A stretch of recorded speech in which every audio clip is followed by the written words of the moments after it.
The reason why Ethereum was so crazy successful in the first place was because it broke with that original Bitcoin sort of cultist stagnation mindset, and was like, let's go further. Let's see, let's basically make it, just create this unlimited opportunity of being able to do anything on a blockchain. And I think that for Ethereum to be really successful, it has to kind of, it has to embrace what makes it unique and what makes it different from something like Solana. Like Solana is just always going to be faster than Ethereum. With this initial launch on Solana, the focus has been to just provide all of the core benefits, but then provide them in a fully Solana native way. So Solana users will see USDS sort of pop up everywhere in basically in all of the DeFi apps that they use, right? Camino, Drift, Jupiter, Save/Solent, and a whole bunch of other protocols. USDS is just more capital efficient compared to the centralized stablecoins, because Sky doesn't take all the return for itself. It actually it hands over the return to the user, while the centralized stablecoins, they actually take all the yield for themselves. Rune, thank you so much for coming on the podcast. Really looking forward to this. You're truly an OG in the space, the founder of MakerDAO and now the founder of Sky. So thank you so much for coming on the podcast, and look forward to chatting today. Thanks a lot. Glad to be here. Cool. Well, maybe to start it off, I would love to learn a little bit more about Sky. You guys recently rebranded MakerDAO to Sky. Lots of different announcements within that, but I would love to learn some of the thought process and more so the broader vision of what you're kind of envisioning with the rebrand and what Sky's main goals are. Yeah, so with the upgrade to Sky, which includes rebranding the project, but also extending it with a lot of features, the goal is really to bring the kind of the core value, the core product market fit that has been proven with DeFi, and kind of package it in a way that is going to be more accessible for mass adoption, right? So where DeFi needs to go from here is the benefits needs to be taken to the mainstream. There's just so much value, and really it's been proven over and over, right, how DeFi can scale. It has product market fit. It can generate revenues. It can generate really, really good rewards and returns and savings rate and all of these features for end users. But it's still quite limited who can access it, right? And things like centralized stablecoins are a lot more popular right now. But DeFi really should be expanding in the same way that you're seeing things like Tether expand. So sort of cracking the code on how to get that type of growth and broad adoption, that's really the reason why the entire ecosystem was sort of reorganized around this fundamental idea of how to make it more approachable, more accessible, and bring the benefit to the mass market. Yeah, I remember, when did MakerDAO officially kind of kick off? That was in 2017 timeframe? Yeah, so I mean, Maker itself, and now Sky, I guess, really is the oldest DeFi project that's still around. It was actually it was launched before Ethereum launched, right? So it was announced in 2015, and then the first decentralized stablecoin in Ethereum, DAI, was launched in 2017. Yep. And then basically it grew massively in what was known as DeFi summer. So 2020 got really adopted all over Ethereum DeFi, which at the time was really the only, like, Ethereum mainnet DeFi was the only thing that existed for many, many years. But the limit to DAI kind of just is in the branding itself, really, that it was sort of branded and angled at these like crypto OGs, and it's still extremely popular with them, right? And it's a very useful and very popular and widely adopted product on Ethereum mainnet. But with the upgrade and with the rebrand to Sky, the ecosystem has now launched USDS, right? And so USDS is sort of the kind of more mainstream focused counterpart to DAI. And users that hold DAI can upgrade to USDS, but you can also just buy USDS directly with USDC, for instance, both on Ethereum mainnet, but then also on other on other blockchains that USDS supports. And I guess that's kind of the key thing that USDS brings to the table, is that it's a decentralized stablecoin. It's branded to be more easy to understand, but it has the benefits of DeFi. So it has this, it has this thing called the Sky savings rate. So basically the native savings rate that you can get from USDS. And that's available on Ethereum. It's also available in various ways on Solana. And then it's multi-chain, right? So it's going to bring this to all the different blockchains, because, I mean, obviously just going to other blockchains is not enough to get to the mainstream, but I mean, it's kind of it's a critical starting point that you got to get to the places where the users are, and you got to get really, really low fees for using the benefits of DeFi. So that's really a cornerstone of the USDS strategy. Yeah, I remember back in 2017, there weren't really any stable coins at all outside of DAI going into, I think it was towards the end of the bull market, and I was trying to swap some ETH and for something that was a little bit less volatile, and DAI was there, which was amazing. And then 2020 was really a magical time in DeFi summer for any of those that are around. I saw a tweet this morning saying those new meme coin traders don't really remember yams and all the different food tokens that were going on at that time. And so no, it's been a cool journey to see, watching the progression of now Sky and USDS to ultimately what it is today. I guess taking it from the product focus, when DAI originally launched, there were really no stable coins. Now we have USDC, we have Tether, we have many different players in the space. But as you mentioned, I think USDS ultimately separates itself from the pack, being decentralized. Can you talk about kind of that as a unique aspect within the field?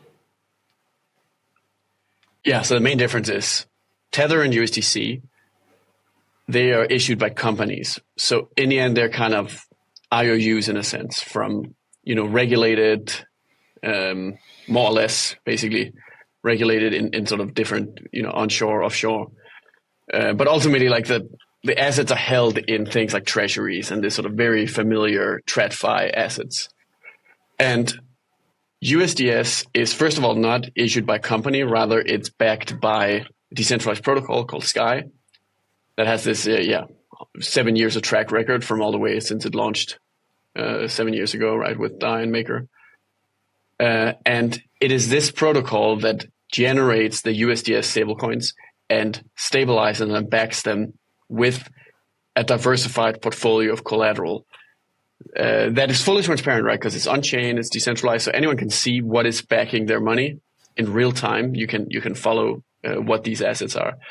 And then also what's interesting is it has a broad range of how it can diversify the backing of USDS. So it's both backed by, for instance, USDC is like a big part of the collateral, and that's critical for liquidity. So that means you can always easily convert a lot of USDS into USDC. So it's not gonna like depeg just because somebody wants to sell 100 million USDS. That's really, really easy. And then there's also treasuries.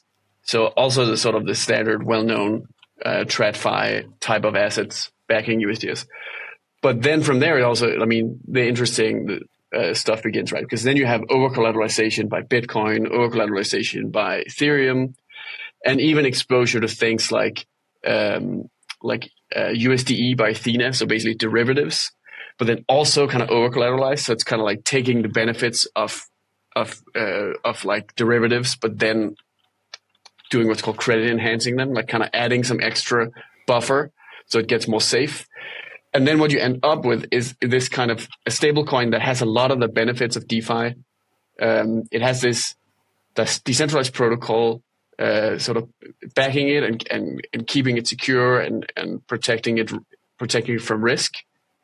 But also because it can tap into both the best of TradFi and the best of DeFi, it can deliver a really, really good savings rate, right? And so the savings rate is kind of the key differentiator between a decentralized stablecoin and a centralized stablecoin. So with a decentralized stablecoin, it sort of has this like sort of native savings rate basically that you can get for holding the stablecoin. And So on Ethereum, you can get this directly in what's called the Sky Savings Rate, which is available on Sky.money. So this is like the app for Sky that is currently like set up to work fully for the Ethereum chain. On Solana, basically with this initial launch on Solana, the focus has been to just provide all of the core benefits, but then provide them in a fully Solana native way. So Solana users will see USDS sort of pop up everywhere in like basically in all of the DeFi apps that they use, like Camino, Drift, Jupiter, Save / Solent, and a whole bunch of other protocols on Solana. And then USDS is of course available, right? So you can buy it on DEXs, so you can buy it with your USDC or with Sol, for instance, or you can bridge it across from Ethereum, right? You can do it with Wormhole. And then once you have the USDS on Solana, you can deposit it into Camino Drift, for instance.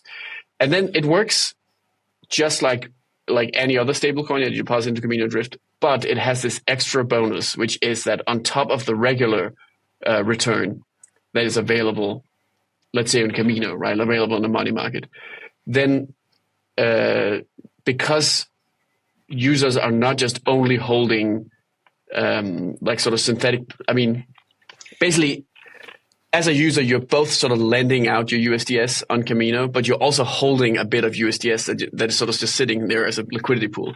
And so that USDS sitting there as a liquidity pool, that is earning the Sky Savings Rate, because all USDS earns that Sky Savings Rate. And then basically the Sky ecosystem has a process that then delivers the equivalent return that users are getting on the Sky Savings Rate actually out to the end user, holding that USDS on Camino, that users can then get a sort of an extra reward on top of the regular Camino return that they get. So what that means is just USDS is just more capital efficient compared to the centralized stablecoins, because Sky doesn't take all the return for itself. It actually it hands over the return to the user, while the centralized stablecoins, they actually take all the yield for themselves. And I think that's a great point, because Circle, Tether are ultimately making quite a bit of money, but it's for that company itself. It's not really shared with the people that are using that product. And I pulled up Sky.money, and it looks like the Sky savings rate right now is like 8.5%, which is very impressive. Yeah, and so that was what I was talking about this earlier, right? That like it's possible for Sky to provide a very high rate because it taps into sort of the best of both worlds. So it both has, so some of that 8.5% is sourced from TradFi, but then a lot of it, I mean, the reason why the rate ends up getting so high is because there's some really good opportunities for lending out to crypto-backed loans right now that are actually very low risk, but that sort of regular banks and TradFi just they're not capable of tapping into that. So it's kind of like it's a very good opportunity to be in crypto right now and have stablecoins in crypto. And with USDS, you can sort of access all of that, but in a way that is there's just risk management on top, right? There's extra capital buffers put on top, so you don't have to like think about it. You don't have to worry about if you have exposure to a protocol over here or over there or something. Basically, Sky takes care of all of that and then just delivers it to the end user through USDS, and then delivers the return through the Sky savings rate. So all you have to do is put it on Camino or something like that, and you get sort of the full benefit automatically. And the cool thing is ultimately the whole thing is decentralized, right? So there's nobody sitting with like a private key somewhere holding all the money or being, having to make sure that the collateral is returned or something. It's all happening on chain, and even the bridge, right? So the connection between Ethereum and Solana is decentralized. So there's no backdoor, there's no private key controlling the bridge. And in fact, as I understand it, USDS is actually the second ever like fully decentralized asset being bridged like this. So the only other asset that's doing this is the W token by Wormhole itself. And then the second time it's done is with USDS. And that's just because, I mean, in Sky, there's just like a different focus on security and sort of actually, like using what can be done with decentralization to deliver that kind of security and delivering that protection from opaque counterparties or trusted trusted authorities. So the goal is just really that, people should feel safe holding USDS, knowing that it's a really good, secure savings. It's impressive just for the fact you go to Chase Bank down the street in the United States and you're getting a fraction of a percent in your traditional savings account, where, the inefficiencies in the banking systems just continue to get highlighted versus the more DeFi rails that ultimately can provide not only a much better user experience more broadly, but higher yields as well, which I think is always kind of the end goal in creating a better product. And so specifically with Sky and that savings rate, just to kind of double click on that, part of it's potentially in treasuries, and then part of it's also kind of being lent out to people like Aave, or help me break that down a little bit more. Yeah, so it's all decentralized, right? So it's all on chain, and everybody can go and verify it and sort of audit it in real time. So you can actually just go to like info.sky.money, and there's like a pie chart that basically shows this is how all the collateral is allocated. But yeah, so about around maybe a little bit, maybe like about 40% of the 5.3 billion USDS in circulation. So that's if you also count the DAI. So basically nowadays we count DAI as like a wrapper around USDS. So the total, basically the total supply of stablecoins is just the total USDS supply, right?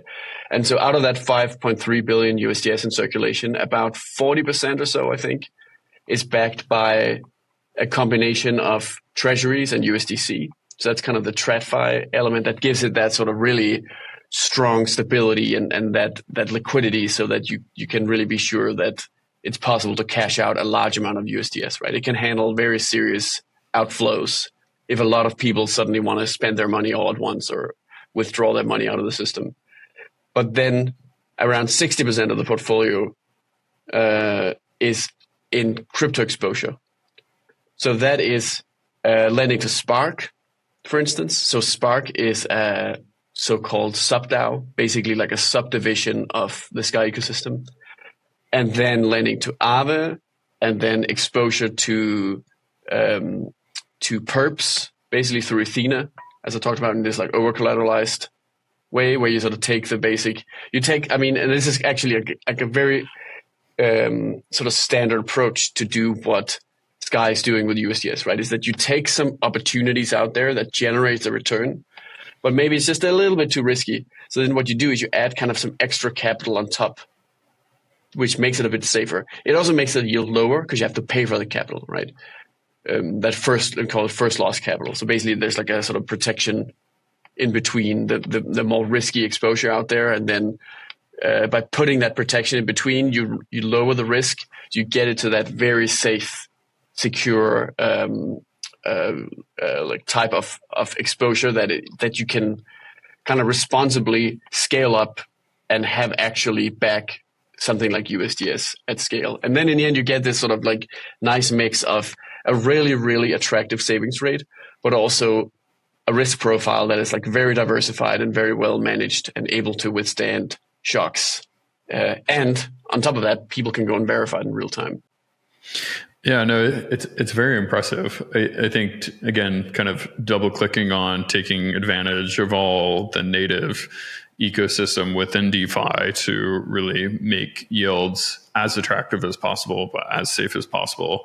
And I think what is perhaps maybe even more interesting is that Sky is really one of the protocols that is really flourishing in terms of revenue. In crypto, we don't typically talk about revenues and how much the protocol is generally making, but you guys have done a fantastic job of actually being one of the few protocols really killing it. So congratulations on that front as well. Thanks. In terms of like, I don't know, on the revenue side for people that are just like tuning into Sky from the Solana ecosystem and perhaps not as familiar with MakerDAO's past and just coming into Sky today, how are you guys making so much money for someone that's coming up to speed on kind of your ecosystem? So it's actually what I just talked about, right? So it's basically there's this massive stablecoin portfolio of USDS that is deployed into treasuries, money markets like Spark and Aave, and then derivatives and a number of other things. And in all cases, again, it's sort of risk adjusted. So in many cases, there's additional over collateralization to bring the risk profile in line with what's suitable for an asset like USDS. And then basically the profits that the system generates, it's really just the difference in what it pays out for the Sky savings rate and other types of rewards, and then what it earns and is able to generate as a return on the portfolio. And so actually what's interesting is that while USDS pays a very, very attractive savings rate, right, at 8.5%, more than half of all outstanding stablecoins, so mostly DAI, but also some USDS, is actually choosing not to earn this savings rate. And that's generally the thing in stablecoins that really generates the kind of the profits, right? While users that get rewards, that get something like a savings rate, typically it just kind of zeroes out. So you end up passing on all or most of the what the protocol is able to generate in the back end onto the Sky savings rate, right? But then the protocol makes its profits from all the users that choose not to get a savings rate at all. And basically those types of users, it's actually hard to tell like why they're choosing not to get the savings rate, right? Because it's sort of an irrational thing in a sense. Yeah. But it's likely a combination of people just holding for really long term and just escaping inflation or something like that. And then also, and this is kind of what I think is the most interesting part, right, is that there's a lot of it's also just related to basically organic use, that there's a lot of people that are basically just holding the stable coins in transit, kind of in between doing something with it. So for instance, it could be they bought they took a lot of USDC and they converted it into USDS. And then they plan to later in the week put it in the Sky savings rate, for instance. And then during that week, it's just a week. So you don't care about it sort of as a human. It's just like, it's not a big deal. But take that on a very large scale, and if you have a lot of funds with a lot of velocity of the stablecoins moving around a lot, then that's a way to really actually generate a lot of sustainable profits for the ecosystem. Of course, it's even more interesting to, rather than get profits, to get growth, right? So that sort of brings it back to the transformation of Maker into Sky and DAI into USDS, and then all of this like doubling down on actually trying to engineer growth and trying to engineer ways to distribute this really amazing product of a decentralized stablecoin with a built-in savings rate. Just get that to as many users as possible, including by launching on Solana and just going very hardcore multi-chain, right? Really doubling down on that. That's a great segue, because I think going back to your blog post that you posted in the 2023 timeframe, it ultimately kind of highlighted Maker's, or now Sky's, endgame. And within that, I think fairly soon after, you also articulated, hey, I have kind of dug into Solana's architecture, and I found it very interesting from a technology perspective. And at that time in 2023, we just had the Luna collapse, we had the FTX collapse, and Solana was deeply unpopular. And I was going back and reading some of those comments of your post, and I would say a lot of them were unfriendly to some of the discussions that you wanted to have in public. Maybe talk about some of the design decisions that ultimately led you to be excited about Solana's architecture, and why that is possibly good for Sky's endgame. Yeah, so I think there's a lot of similarities in, because basically, I mean, I was talking about earlier, right, that DAI became really popular during DeFi summer, but then it was appealing to a particular demographic of sort of OG crypto users.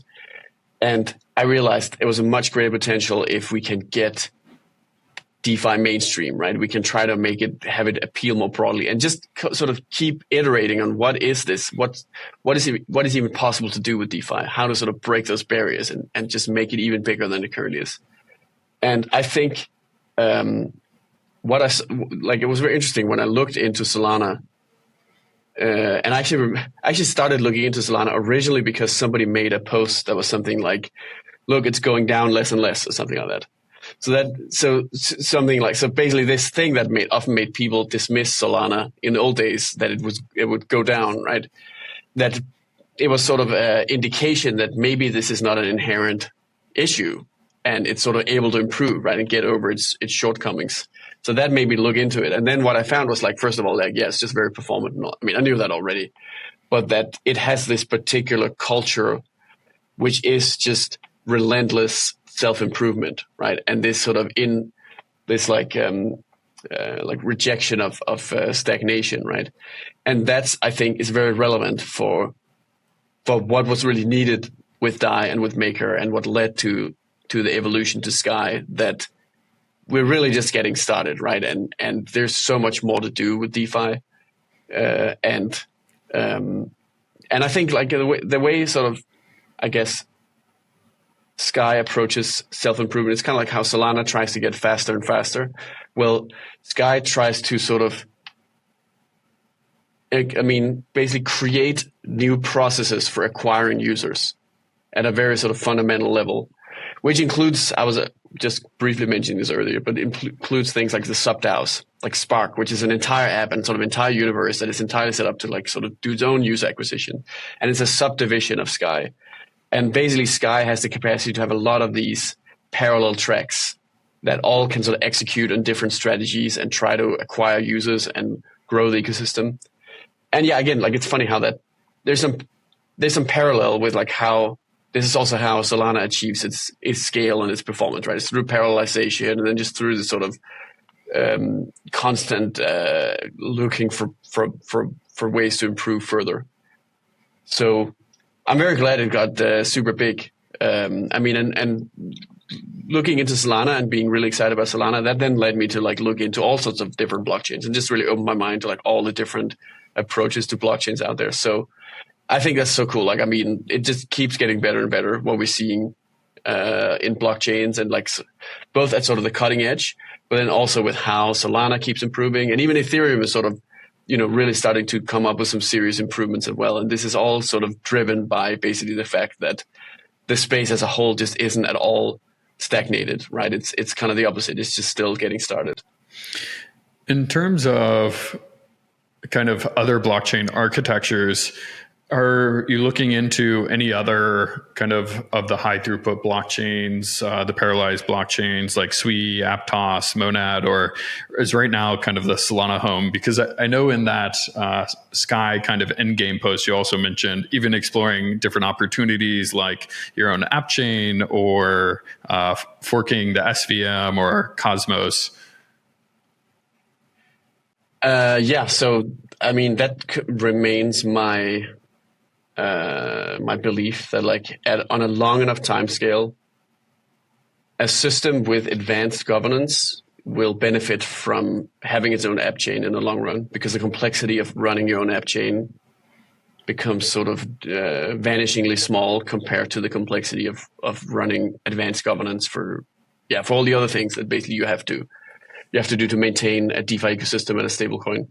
And then there's just that, like, there's just a bunch of obvious upsides from having an app chain, that with limited downsides when you use a proper approach for composability and multi-chain, which is now so then it's kind of like Sky is now built out the multi-chain capability first.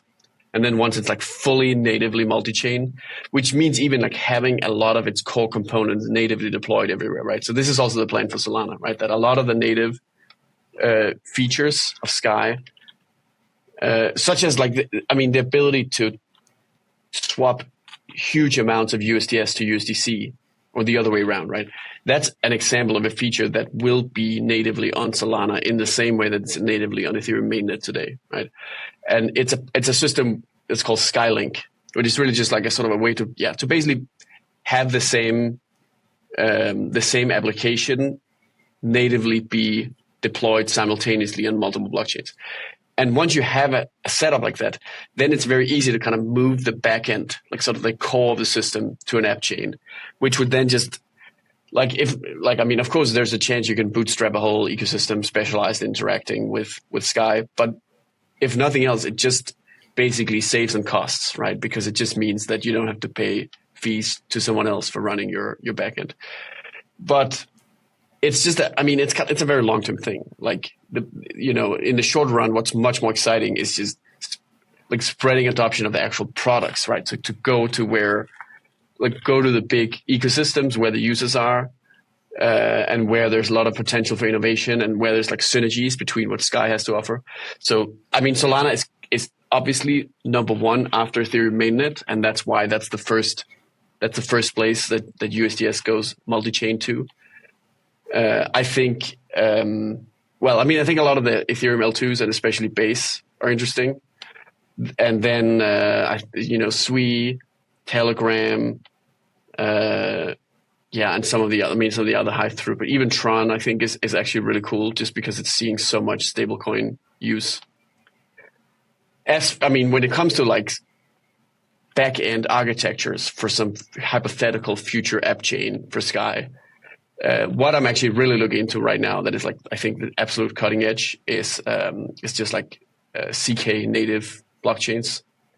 So I learned that much later. So that's even after studying Solana and Sui for like a year. I started seeing, okay, there's this whole frontier of zero knowledge blockchains that's eventually coming. So I think that's going to be really exciting to watch. But also it's kind of getting too complex. Yeah. I think so. It's like, it's just not, there's all these benefits, but they're like incremental and sort of increasingly hypothetical, right? And rather than focus too much on that, a project like Sky in particular, right? I mean, the task for Sky is pretty clear. Get a lot of users, right? Grow DeFi and bring DeFi to the mainstream and build on top of whatever technology works to get the whole space there. So rather than kind of focusing too much on really far out, complicated back-end decisions, I think the major focus is just going to be this, like initially this multi-chain expansion and then increasing adoption into an integration into more kind of like user-friendly, simple, like CeFi type of apps. And then just like trying to really explain to normal people, like, look, there's a way you can hold your money now where it's really safe, it's transparent, it's secure, and you can access these decentralized savings rates, right? That just gives you better rewards than what you used to in TradFi.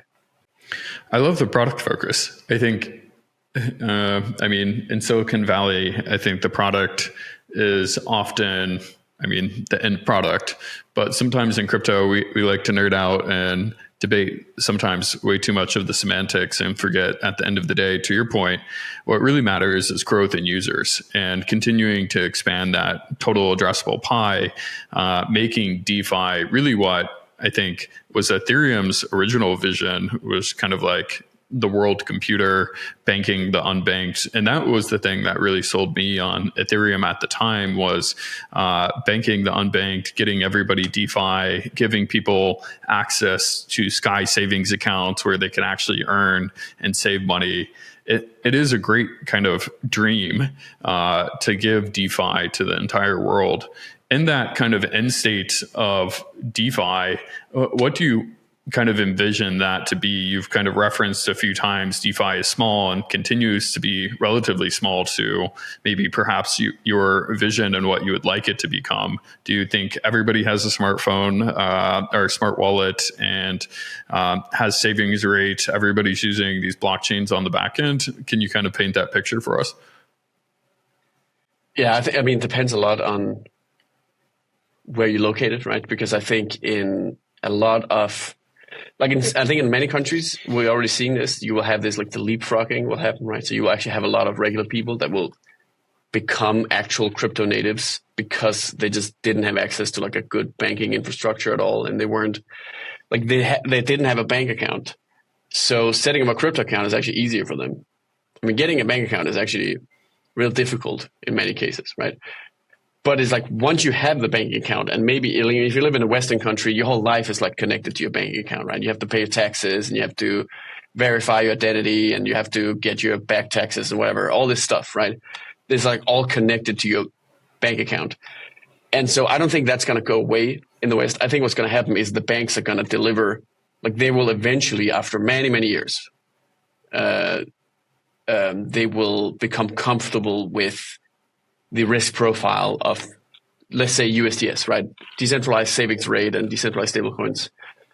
And they will be superior vehicles for them to generate, like secure returns that they can provide to their users. So you'll just you have a lot of the TradFi system will just embrace and integrate crypto and become more like the regulatory and user experience wrapper around it. And I guess I think they'll win on the regulatory front for sure. They're really good at that, banks. They're terrible at user experience, but the ultimate user experience, right? The ultimate UX hack is if you already have the user, right? And that's what TradFi has. Like they basically already have all those users, and the best you can do is just, instead of forcing the user to like switch to start using crypto, just give them the benefits of crypto so they don't even have to switch. And so with Sky, so this is like two divergent groups, right? You have the people that will be sort of directly onboarded, and then you have like the people who will adopt it by sort of this slow integration into TradFi. And so Sky really needs to target both user bases, right? Because you want to target as many users as possible, and the bigger you make the pie, the greater the economies of scale, and we'll have better security for everyone. We'll have better returns and better rates. And more developers and more innovation, all that stuff, right? The bigger it gets. So you need to be able to target sort of every major niche like this. But one of the big issues Maker ran into, and that kind of preceded the transformation to Sky, was just the limitations of like single-threaded governance, basically.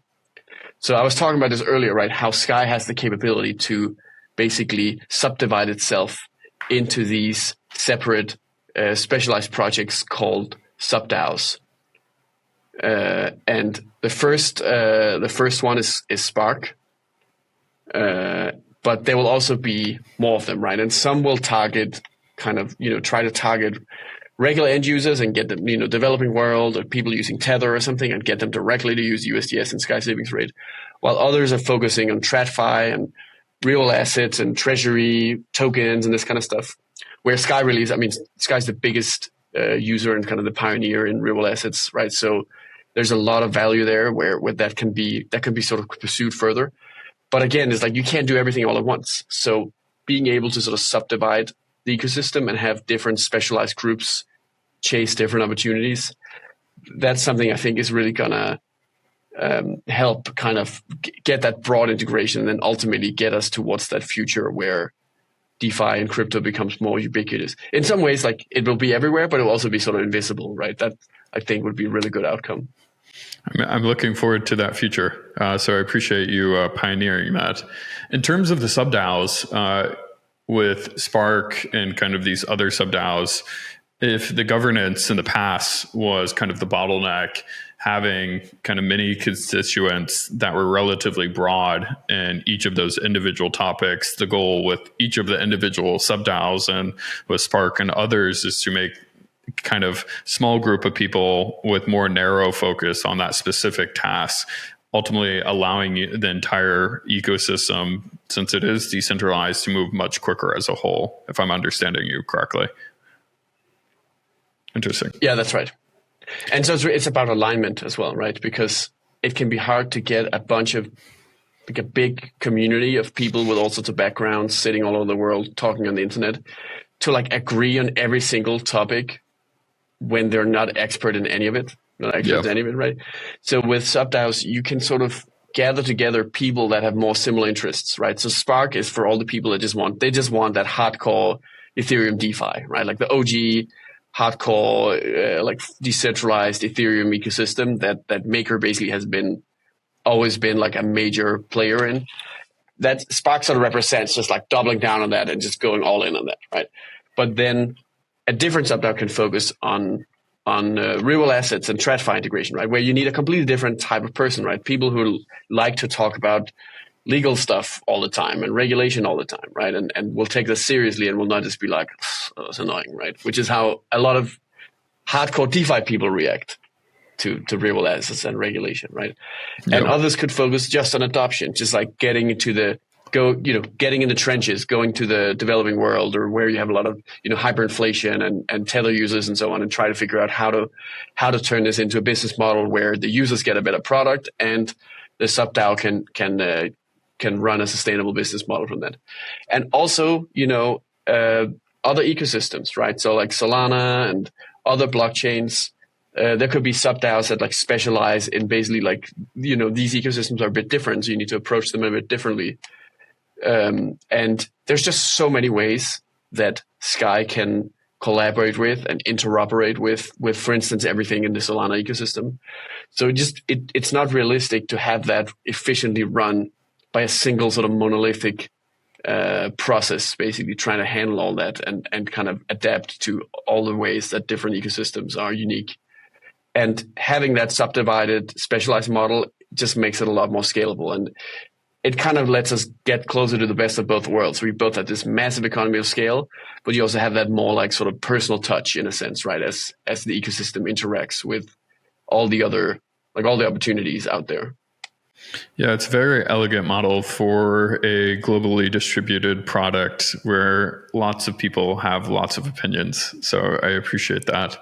In terms of perhaps being an OG in the space, seeing the high highs, the low lows, really from the start of Ethereum to today, how has your opinion kind of evolved in perhaps either on Ethereum, the Ethereum roadmap, or even kind of the multi-chain world? Because I remember back in even 2021 timeframe, if you mentioned anything other than Ethereum, it almost felt sacrilegious, where you would be ostracized from the Ethereum community. But now I feel like many people are opening up to outside ecosystems of Ethereum. How has your view on just kind of the broader landscape evolved since you started? Yeah, I definitely was more of an Ethereum maxi for a long time. And then I think now I guess then it was really Solana got me into it, that like realizing that there's just there are different trade-offs available where you can, and I think it's also, something that also took a long time for people in Ethereum. In fact, many people in Ethereum still haven't grappled and fully realized and accepted this, right? But that with DeFi, for it to be useful, it has to have a lot of touch points and interact with the real world a lot. So it's not going to be as sort of purely decentralized as what people have been looking for in Ethereum originally, right? So I think, I really like what looks to me like the way the ecosystem is shaping up, like the crypto industry, is that you have like this sort of category like Bitcoin, which is sort of this just absolute purest thing. And then Ethereum is like actually very similar to Bitcoin, I think, in that it has a lot of characteristics very similar to Bitcoin, but then it has this whole like sort of ability to actually run smart contracts and maintain this very old, very lindy ecosystem. But then with the downside that ultimately it's constrained and like to maintain its sort of Bitcoin-like very pure decentralized characteristics, it's gonna make trade-offs on performance, which then opens the universe of all these like high performance blockchains. And they're much more like, once you get into, when immutability and sort of indestructibility is such a key aspect of kind of the value proposition for something like Ethereum, then there's only room for very few because of how the security budgets work, right? Like it's a lot, like one single Ethereum is a lot more secure than like 5 sort of smaller Ethereums, right? That's competing with each other. But for high performance blockchains, this doesn't really apply anymore. Like now you can just have all these different, there's just so much space for so many different super fast and sort of like differently specialized, like more like, it's more like a service, right? It's more like, they're doing computing, it's like doing fast and cheap and computations and also delivering things like easy developer experience and that kind of stuff. And there's just like so much innovation on that. And I think it's really cool because from the app perspective, I feel like that you can abstract all of that away and the users will not really feel any of this stuff. And they'll just kind of sort of coast around, like basically interact with all the best opportunities anywhere in the space.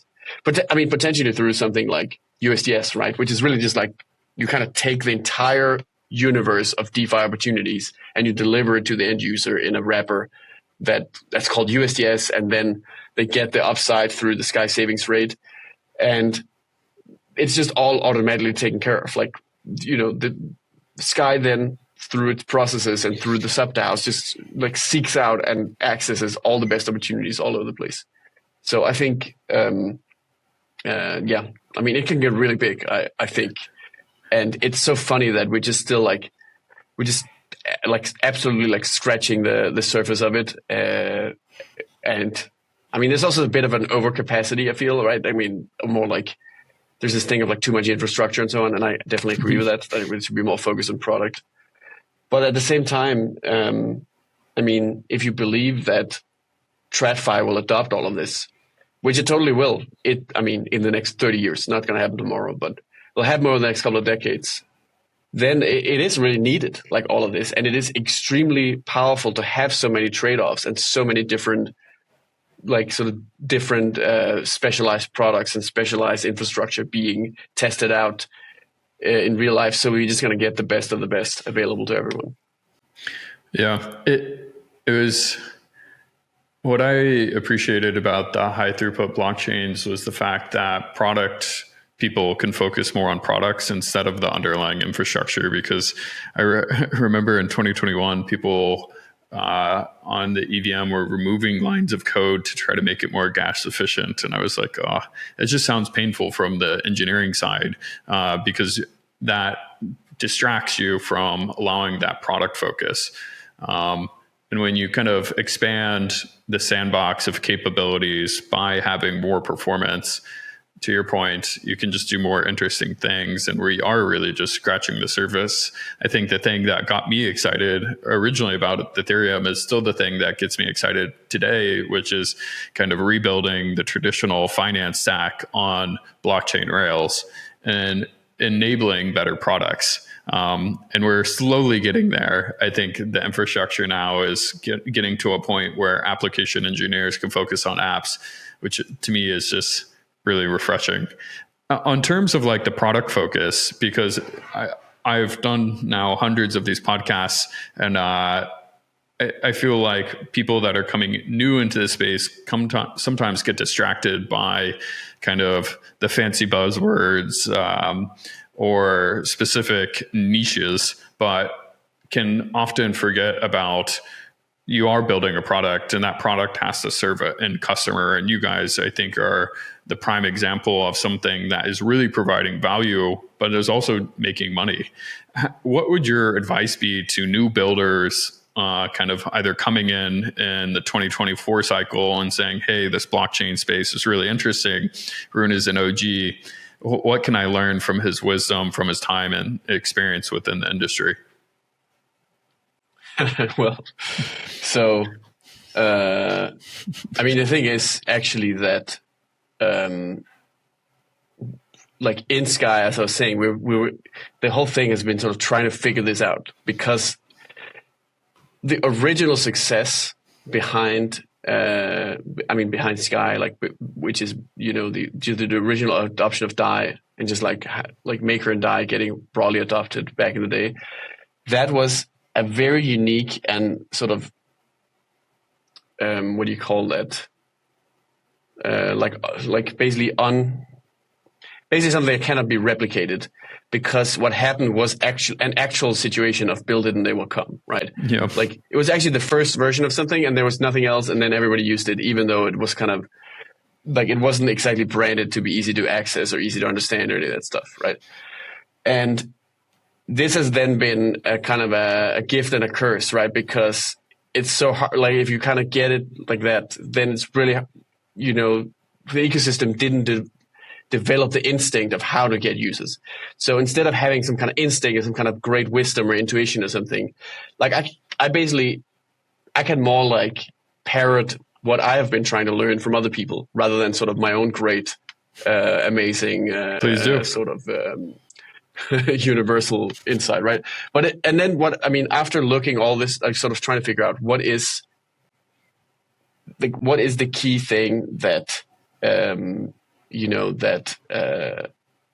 we that basically is going to make crypto products get adopted in this sort of modern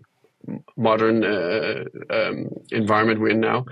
The number one thing is to keep it just so much more simple than you'd expect as a crypto native, really, really so simple. And even things that crypto natives think are really, really simple are just still incredibly complex. So it's kind of like, even when you come with your product as something like, hey, this is a very simple version of how I would actually explain it and what I'm actually doing, you still have to think of it as if you are showing something that is extremely high tech.